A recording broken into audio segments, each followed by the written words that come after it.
de Jorge Suárez Vélez, economista y analista financiero, sobre el tema de la recesión técnica en la que materialmente está entrando la economía.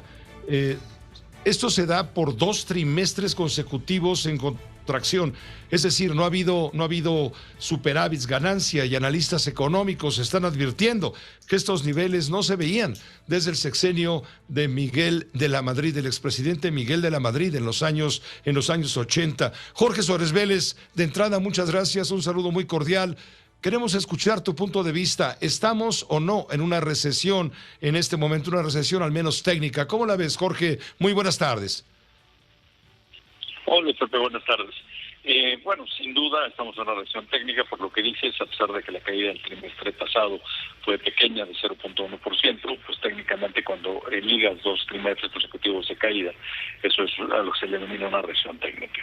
Habiendo dicho eso, yo creo que hay algunos temas que probablemente son más preocupantes que la recesión en sí, Pepe. Uno de ellos es que pues, claramente estamos en eso de lo que se le denomina una estanflación, es decir, una economía estancada, pero que también tiene altos niveles de inflación, que eso es una combinación que es inusual, porque típicamente la inflación pues, responde a altos niveles de demanda, etcétera, una economía que a veces está boyante.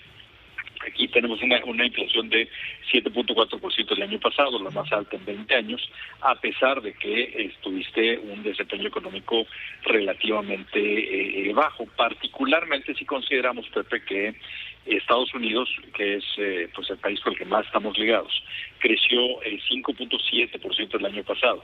Hay que recordar aquí que Estados Unidos solamente cayó 3.5% en 2020, es decir, ellos ya están francamente arriba de como estaban antes de la pandemia. Perdón, ese no es nuestro caso. Nosotros ya habíamos decrecido ligeramente antes de la pandemia. Durante el primer año de pandemia decrecimos 8.4% y ahora el año pasado la cifra preliminar que sea es de 5%.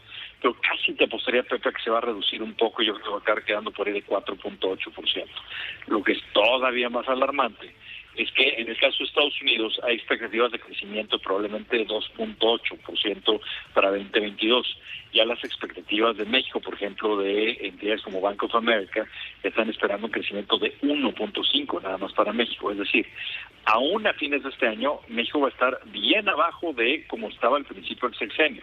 Y eso es en términos nominales. Esto quiere decir, Pepe, que pues, tenemos un pastel que es cada vez más chico y tenemos cada vez más comensales a la mesa, es decir, la rebanada que le toca a cada comensal pues está siendo cada vez más pequeña.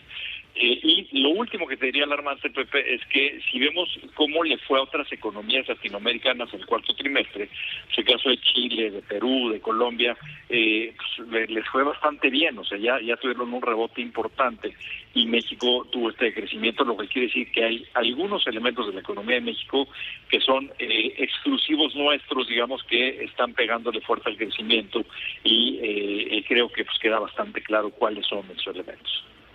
Ahora, esto no se veía desde hace muchos años. Estamos hablando del sexenio del expresidente Miguel de la Madrid, quien gobernó el país de 82 a 88.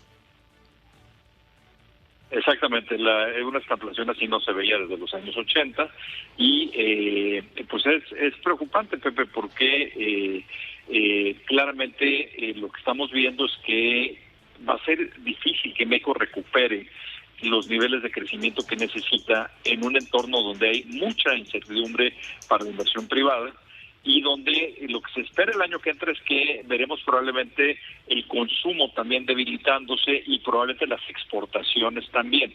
Entonces, en ese sentido, las expectativas de crecimiento para México son muy malas y probablemente lo único que nos salvaría es que hiciéramos algo para realmente fomentar inversión privada. O sea, la inversión privada en México, por cada peso que invierte el gobierno, las empresas invierten poco más de 7, entre 7 y 8 pesos. Entonces, lo que necesitas es ver cómo carambas le haces para que las empresas vuelvan a invertir. Pero aquí es donde estos cambios de reglas que le estás haciendo, la amenaza de esta contrarreforma eléctrica, que es verdaderamente una tragedia para México si esta contrarreforma llega a pasar, porque básicamente lo que te garantiza no es solamente que va a haber un mal abasto de energía eléctrica y una energía eléctrica de mala calidad generada en algunos casos quemando combustóleo, sino que además va a ser altamente contaminante y muy cara. O sea, la generación, por ejemplo, quemando combustóleo es alrededor de 6 a 7 veces más cara que lo que estábamos generando con energía solar y eólica. En estas condiciones es muy difícil, por ejemplo, que una empresa extranjera se quiera venir a México, porque ellos están haciendo compromisos de reducir su huella de carbón, o una serie de cosas que, pues si en México te dan electricidad quemando combustóleo, pues le dan en la torre a todos sus proyectos ambientales. Y por el otro lado, cambios de reglas que se han dado, ¿no? Como el ataque que hubo, por ejemplo, a la cervecera en Mexicali, como la cancelación del aeropuerto de la Ciudad de México.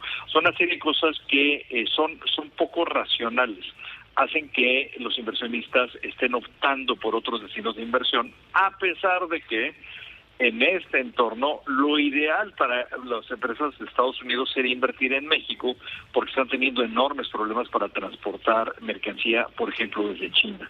Tienen cuellos de botella, no hay barcos, no hay contenedores. Para las empresas de Estados Unidos están teniendo muchos problemas, por ejemplo, para tener suficiente personal para sus fábricas. O sea, ellos preferirían estar haciéndolo en México. Mucho se está haciendo en México. O sea, te diría que el poco crecimiento que hemos tenido es casi exclusivamente por lo que está ocurriendo con nuestro sector de manufacturas exportador, pero podríamos estar en una situación realmente de enorme ventaja por lo que está pasando, y parece que insistimos en darnos un tiro en el pie, generando incertidumbre y generando una reforma eléctrica que es verdaderamente como meter reversa e irnos a los años 70, cuando el mundo está viéndose adelante hacia energías renovables. Muchas gracias, Jorge. Gracias por tus comentarios, como siempre, bienvenidos. Un fuerte abrazo. Esta fue una producción de Grupo Fórmula. Encuentra más contenido como este en radioformula.mx.